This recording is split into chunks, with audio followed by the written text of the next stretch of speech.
événements qui se sont déroulés à l'aéroport d'Istanbul. Et puis, à 4h30, 5h, je suis parti de l'aéroport en prenant mes risques. Parce qu'on ne savait pas exactement ce qui se passait, donc on ne savait pas si je pouvais joindre la maison ou non. Donc j'ai également assisté à tout ce qui se passait dans les rues ou à la place Taksim ou ailleurs.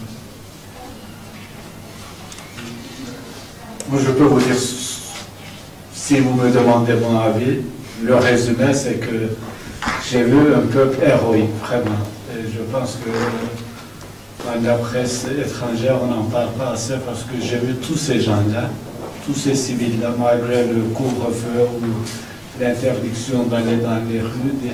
J'ai vu de mes propres yeux les gens qui se mettaient devant des chars ou qui ont attaqué 4 chars qui étaient sur les apprents à l'aéroport d'Istanbul et qui ont pris également le contrôle.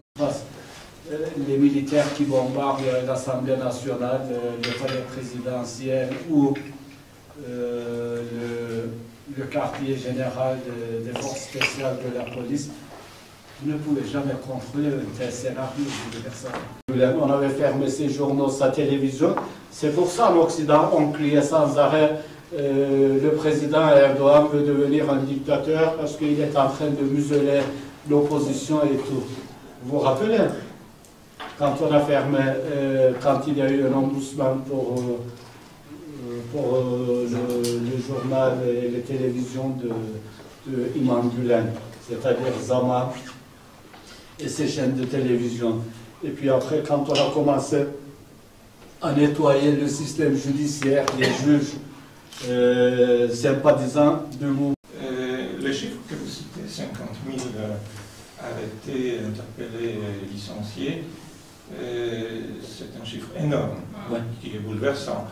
Donc, il y a en fait, quand on regarde de l'extérieur, deux solutions possibles. Soit il s'agit d'une réaction largement disproportionnée par rapport au nombre de putschistes eux-mêmes, soit la contestation du pouvoir en place dans le pays était énorme, elle aussi.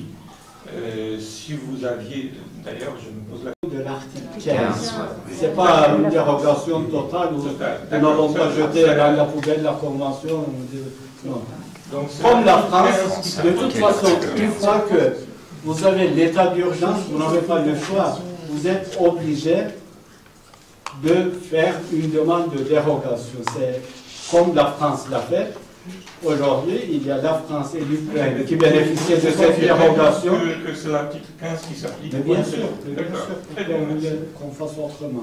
Ça, c'est la y compris le ministère des Affaires étrangères, toujours à la direction du personnel. Et une fois qu'il contrôlait la direction du personnel, il pouvait placer,